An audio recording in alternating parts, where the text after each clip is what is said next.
There's a moment you've experienced more times than you can count. Someone says something small, a comment, a look, a tone, and before you even realize it, something inside you tightens, your body reacts first, your chest feels heavier, your thoughts accelerate, your calm disappears. What makes it worse is this: it often happens over things that shouldn't matter at all. A delayed reply, a careless remark, a passing opinion, and yet hours later, you're still replaying it, still thinking about what you should have said, still carrying a weight that never needed to be there. Most people assume this is just how emotions work. They believe reactions are automatic, unavoidable, part of being human. But that belief is quietly draining your energy every single day. Because if emotions truly controlled you, if reactions were inevitable, then self-mastery would be impossible. And yet you've seen people who don't react the same way. They don't flare up, they don't spiral, they don't hand over their peace to every external event. So the real question isn't whether emotional control is possible, it's why some people react instantly while others remain steady. The Stoics noticed something most people miss. Between what happens and how you respond, there is a space, an invisible gap. Most people never feel it. They move straight from stimulus to reaction, from trigger to tension, from moment to regret. But those who develop inner distance learn to live inside that space, not by suppressing emotions, not by pretending they don't feel anything, but by creating just enough separation to choose their response instead of being dragged by it. This distance doesn't make you cold. It makes you precise. And once you learn to step back internally, even for a moment, the world loses its grip on your nervous system. This is what we're going to build here. Not toughness, not detachment from life, but inner distance, because calm isn't the absence of emotion, it's the presence of space, and everything begins there. Most people don't suffer because life is difficult. They suffer because everything feels personal. Every comment feels aimed at them. Every delay feels like disrespect. Every disagreement feels like rejection. There is no distance between the world and their identity. When something happens, it doesn't just occur, it lands inside them. The Stoics would say this is the core mistake, not the emotion itself, but the closeness to it. Think about how reactions usually form. Someone speaks, an event occurs, and immediately, the mind adds a judgment. This shouldn't have happened. They shouldn't have said that. This means something about me.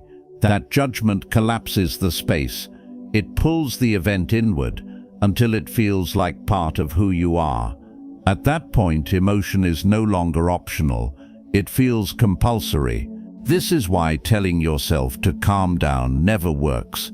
You're already too close. You're already inside the reaction. The Stoics understood something quietly powerful. You are not disturbed by events, but by the meaning you attach to them. Two people hear the same words. One remains steady, the other burns for hours. The difference isn't emotional strength, it's distance. One person stands inside the judgment, the other stands outside it.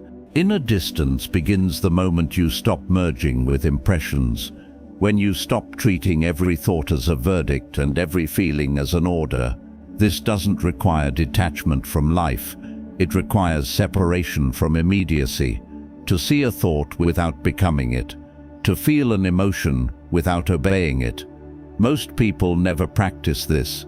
They live fused to every internal signal, which means the world is constantly controlling their nervous system. But once distance is introduced, even slightly, choice returns, and where choice exists, calm becomes possible. In the next part, we'll look at how the Stoics trained this distance internally, without suppressing emotion and without becoming passive. Because distance isn't avoidance, it's control. What most people call emotional pain is rarely the original pain at all. It's the second layer. The physical event happens first. A loss, a rejection, a harsh word, a failure.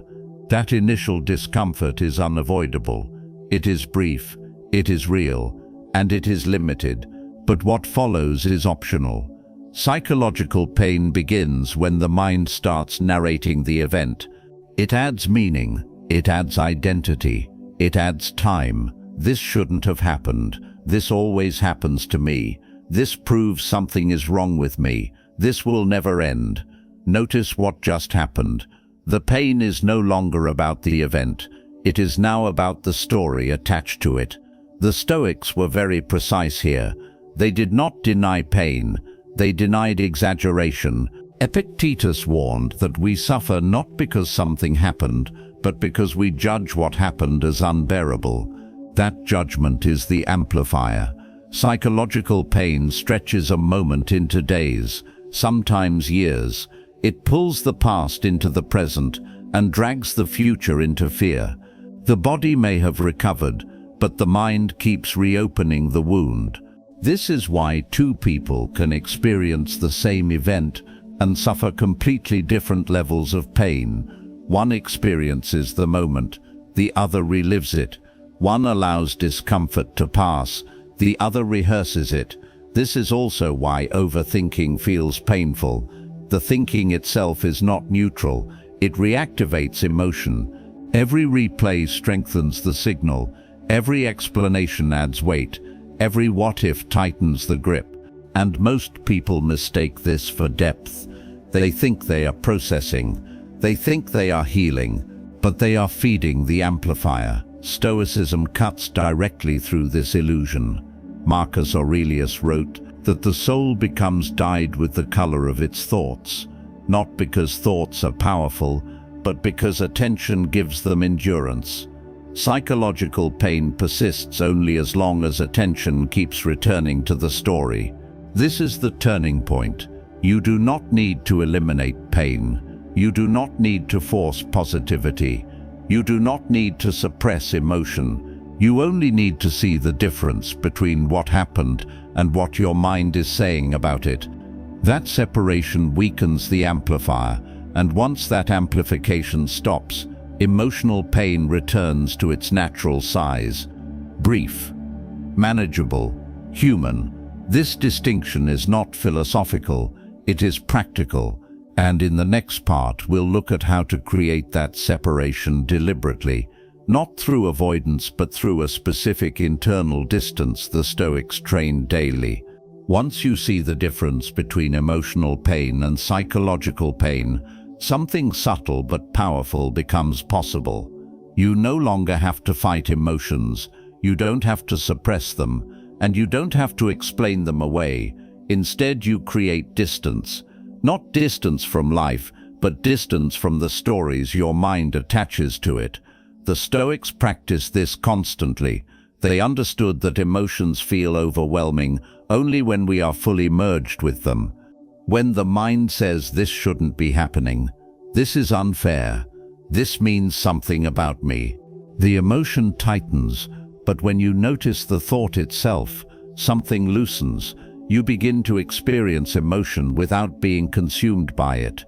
This is what the Stoics meant by inner distance. It's not emotional numbness, it's perspective. You feel the sensation, but you don't immediately believe the interpretation. You feel disappointment without concluding that something is wrong with you. You feel anger without assuming it must be acted on. You feel anxiety without treating it as a warning siren. This separation is where calm actually comes from. Not from positive thinking, not from repeating affirmations, but from seeing clearly. The moment you notice, this is a thought, not a fact, you step out of psychological pain. The body may still feel discomfort, but the suffering fades. And this is why Stoic calm looks different from emotional control. It's not rigid, it's not forced, it's spacious. You are present, but not entangled. This is not something you master overnight. It's practiced moment by moment. Each time you pause, each time you question the story, each time you refuse to add meaning too quickly, that pause, that inner space, is freedom. And once you've experienced it even once, you realize something important. You don't need to eliminate emotions to be calm. You only need to stop letting them speak for you. By now, something should be clear. Inner distance is not something you turn on once and then forget about. It's a practice, a discipline, a quiet habit of mind. It happens in small moments, when a thought appears and you don't chase it, when an emotion rises and you don't immediately obey it, when a situation unfolds and you pause before reacting. That pause is everything, because in that pause, you regain authorship over your response. The Stoics never promised a life without pain.